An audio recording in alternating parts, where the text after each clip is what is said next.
Hello friends, कैसे हो आप लोग। आपका स्वागत है एक बार फिर से मेरे यूट्यूब चैनल में। आशा करता हूँ आप सभी अच्छे होंगे। फ्रेंड्स, अभी जो ये मिडिल ईस्ट में ऑनगोइंग वार है ईरान, इजराइल और अमेरिका के बीच में, उसका असर हमारे फार्मा इंडस्ट्रीज पे किस प्रकार पड़ रहा है या पड़ सकता है, और इसका असर हमारे एमआर जॉब पे और एमआर लोगों की लाइफ पे किस प्रकार पड़ेगा, उसके ऊपर हम इस वीडियो में डिटेल में चर्चा करेंगे। तो वीडियो में आगे बढ़ने से पहले आप लोगों से एक छोटी सी रिक्वेस्ट है कि अगर अभी तक आप लोगों ने चैनल को सब्सक्राइब नहीं किया है तो एमआर जॉब से रिलेटेड कोई भी अपडेट्स के लिए आप मेरे चैनल को सब्सक्राइब जरूर कर लें। देखो, अभी जो ये मिडिल ईस्ट में वॉर चल रहा है उसका असर सिर्फ तेल और गैस पे नहीं पड़ रहा है, उसका जो असर है वो हमारी फार्मा इंडस्ट्रीज पे भी पड़ रहा है। क्यों? क्योंकि जो इंडिया को जो है ना वो फार्मेसी ऑफ वर्ल्ड कहा जाता है, मैन्युफैक्चरिंग हब बोला जाता है इंडिया को। तो इंडिया से बहुत सारी कंपनियां जो है वो विदेशों में एक्सपोर्ट करती है, यहाँ से मैन्युफैक्चर होता है और विदेशों में जो है वो इसका एक्सपोर्ट होता है। अब जैसे कि वॉर चल रहा है, जिससे जो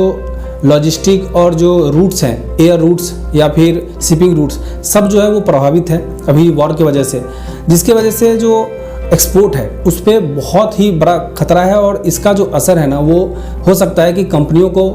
ज़्यादा नुकसान झेलना पड़े, और अनुमान लगाया जा रहा है कि करोड़ों का नुकसान कंपनियों को हो सकता है, क्योंकि इंडिया जो है बहुत बड़ा एक्सपोर्ट हब है। दूसरी चीज़ कि इंडिया एक्सपोर्ट तो करता ही है, लेकिन यहाँ जो मैन्युफैक्चरिंग होती है दवाइयाँ, उसका जो रॉ मटेरियल है, एपीआई, जो कच्चा जो माल है, वो इंडिया जो है वो विदेश पे निर्भर है, चाइना पे और यूरोप से जो है एपीआईज और जो गुड्स बनाने, जो मेडिसिन बनाने का जो रॉ मटेरियल है वो बाहर विदेशों से आता है। अब ये जो वार की वजह से जो है इसका असर उस पर भी पड़ रहा है। उस पर इस प्रकार पर या तो उसका शॉर्टेज हो रहा है ना, जो कच्चे माल का, नहीं तो उसका जो कच्चे माल का जो दाम है वो ज़्यादा बढ़ते जा रहा है, क्योंकि शिपिंग चार्जेज जो है उसके वजह से बढ़ गया है वार के नाम पे। या तो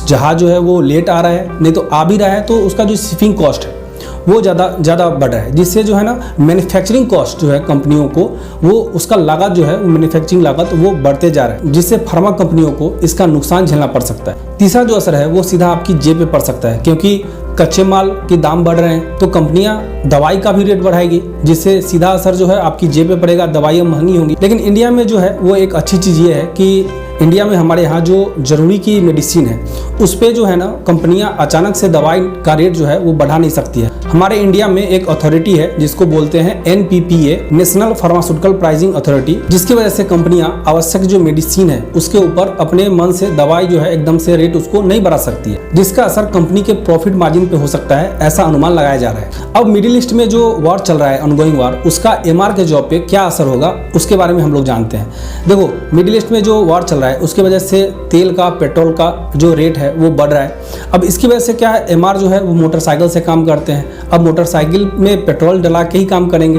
तो पेट्रोल का जो रेट बढ़ने से एमआर के जेब पे इसका असर जो है वो पड़ सकता है, उनका जो खर्चा है वो बढ़ सकता है। दूसरी बात यह है कि अगर कंपनी का मैन्युफैक्चरिंग कॉस्ट बढ़ता है, लॉजिस्टिक कॉस्ट बढ़ता है, फेयर चार्जेस बढ़ते हैं, तो कंपनी क्या करेगी कि उस प्रॉफिट मार्जिन को बढ़ाने के लिए, मतलब उसको मेंटेन करने के लिए, टारगेट के लिए एमआर के ऊपर ज़्यादा प्रेशर दे सकती है कि टारगेट करो ही करो। तो इसका जो असर है एमआर की लाइफ पे सीधा से सीधा होगा। तीसरा असर ऐसे हो सकता है कि इंडिया जो है वो मैन्युफैक्चरिंग के लिए कच्चा माल बाहर से आता है, तो कच्चा माल की अगर कमी होगी तो यहाँ पे मैन्युफैक्चरिंग कम होगा, और यहाँ पे लॉजिस्टिक अगर बढ़ेगा, लॉजिस्टिक के लिए भी दिक्कत अगर यदि होगा तो ट्रांसपोर्टेशन में भी दिक्कत होगा, जिससे क्या होगा कि स्टॉक का इशू होगा, कि स्टॉक मेंटेन करना आपके यहाँ हो सकता है कि स्टॉकेज के यहाँ या सीएनडीएफ में गुड्स का शॉर्टेज देखने को मिले, जिससे अगर आपको जिस समय टारगेट करना है, टारगेट का तो प्रेशर होगा, लेकिन टारगेट करने के लिए हो सकता है कि आपके यहाँ स्टॉक का शॉर्टेज भी देखने को मिला, जिससे आपको एमआर को टारगेट करने में दिक्कतें हो सकती है। और चौथा असर एमआर की लाइफ पे ऐसे होगा